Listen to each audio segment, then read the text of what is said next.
सब दोस्तों को अस्सलाम वालेकुम। उम्मीद करता हूँ कि मेरे सब दोस्त खैरियत से होंगे और अल्लाह से दुआ है कि अल्लाह ताला सबको अपने हिफ्ज़ व अमान में रखे। दोस्तों, आज हमारे मुल्क का जो माहौल, जो गरीब तबका है वो इंतहाई परेशानी में मुब्तला हो चुका है। गरीब आदमी को इतनी परेशानी बन चुकी है कि वो रोज़ कमा के लाने वाला शाम को अपने घर के अखराजात पूरे नहीं कर पाता। आटा इतना महंगा हो चुका है, दालें इतनी महंगी हो चुकी हैं और 600 रुपये पर केजी चाय एक हफ्ते के अंदर अंदर महंगी हो चुकी है और मज़ीद 400 रुपये इसका रेट बढ़ने का जो है ना वो इंकशाफ हो चुका है कि आइंदा चंद दिनों में मज़ीद 400 रुपये इसके रेट में इजाफ़ा हो जाएगा। इस मुल्क में गरीब आदमी को जीने का हक उससे छीन लिया गया है और ये हमारे वज़रा हज़रात जो हैं ये इतनी बेशर्मी से खड़े होकर डट के बात करते हैं, इनको अंदाज़ा ही नहीं है।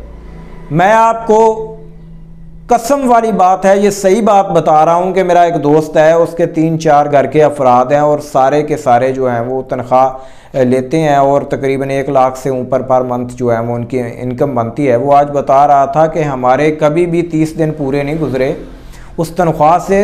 अभी 20-21 तारीख को है ना वो उस बिल्कुल ख़त्म हो जाती है और जो यकम के बाद आनी है उस तनख्वाह का जो है ना उस पर बोझ हमारा शुरू हो जाता है कि वो यकम के बाद पैसे अदा किए जाएंगे। तो जो आदमी 15,000 रुपये पर मंथ इनकम है जिनकी, वो क्या करें? क्या ये वज़ीर ख़जाना, ये वज़ीर आज़म कोई ऐसा बजट बना के दे सकते हैं जो 20, 25 और 30 हज़ार इनकम वाला जो आदमी है उसमें माहाना कैसे गुजारा कर सके? और आज वो मुसद्दक मलिक साहब कर रहे थे कॉन्फ्रेंस और कह रहे थे हमने अमीरों पे टैक्स लगा दिए। क्या अमीरों पे शर्म आनी चाहिए, ये डूब मरने का मकाम है। कितनी डटाई से बोल रहे हैं।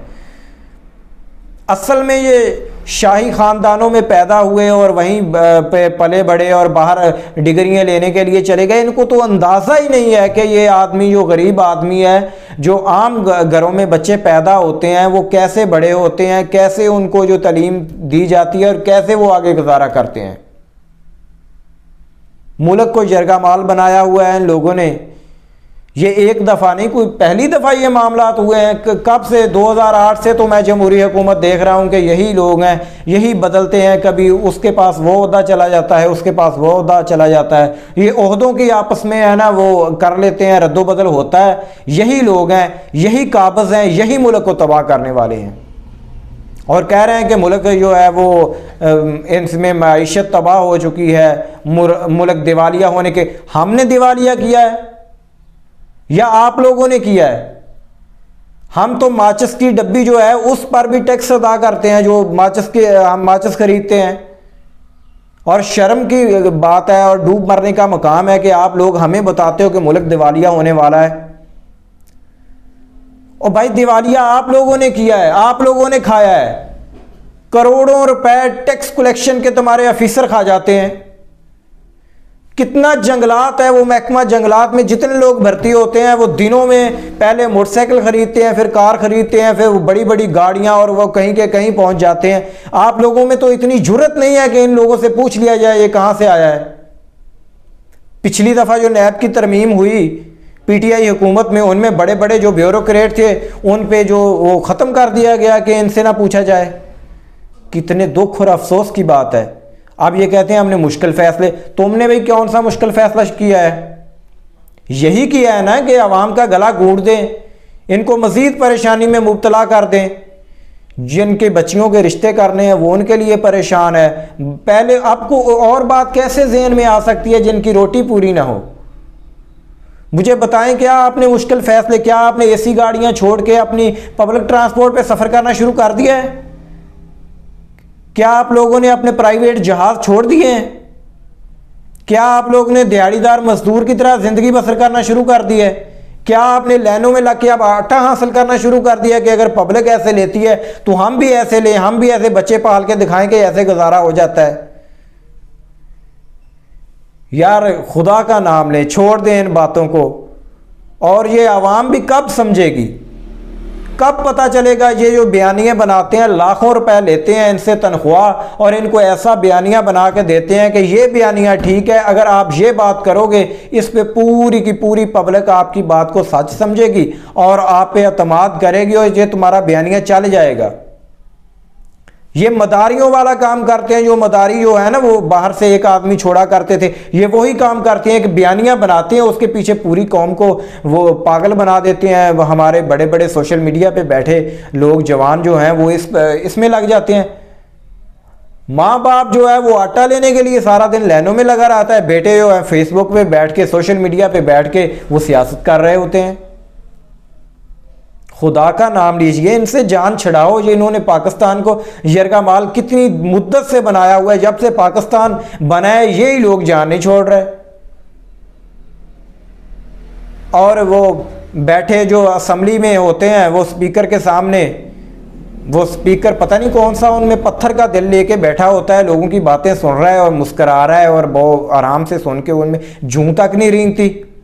असल में उनको भी पता होता है कि ये जो बातें कर रहे हैं इनका कुछ जाती मसला नहीं है, ये इसलिए कर रहे हैं कि दोबारा पब्लिक में जाएंगे और पब्लिक को बताएंगे कि हाँ हमने तो ये बात की थी, उस वक्त ना हमारी मानी नहीं गई, हमारी सुनी नहीं जाती थी। तुम्हारी सुनी नहीं जाती, तुम किस लिए यहां बैठे हो? किस मर्ज की दुआ हो? ये हमें ही चक्कर देने के आपने जो है ये हमारे ऊपर बोझ बने हुए हैं, हमारे पैसे पे चल रहे हैं, हमारे पैसे पे तुम्हारी 1.25 लाख 1.5 लाख के करीब गाड़ी है, जो ऐसी गाड़ियां हैं जो तरक्की याफ्ता ममालिक में वजीरों के पास नहीं है, उन गाड़ियों पे सफ़र करते हैं, अपनी शहाना ज़िंदगी गुजारते हैं। इस्लामाबाद से जहाज़ नहीं लेने के लिए लाहौर आ जाते हैं इनके, और ये हमें जो है भाषण देते हैं कि आप ऐसे ज़िंदगी गुजारें। कोई कहता है आप 2 रोटी की बजाय 1 रोटी खा लें, कोई कहता है आप चाय कम पिए। जिसने सारा दिन काम करना है और काम करके भी उसको पूरी रोटी नहीं मिलनी, उसको आप तरकीबें बताते हो। शाही जो मोहल्लों में पलने वाले, तुमने कौन से मुश्किल फैसले किए हैं? क्या कभी पसीना आया है काम करते हुए कि तुमने अपना कमा के खाया हो? हमारे पैसों पे पलने वाले, हमारे जो हम टैक्स देते हैं उन पे पलने वाले, हमारे ये अदारे और हमारे ये सियासतदान और ये नहीं हमसे जो है ना वो इनके कभी पेट भरे। पब्लिक परेशान है, खुदा का नाम लीजिए, हमारी जान छोड़ दीजिए। और आवाम से भी मेरी रिक्वेस्ट है कि अपने नौजवानों को, जिनको आप ईमानदार समझते हैं, उनकी तरबियत करें और उनको अपनी सियासत में इन करें, इन लोगों से जान छुड़वाएं।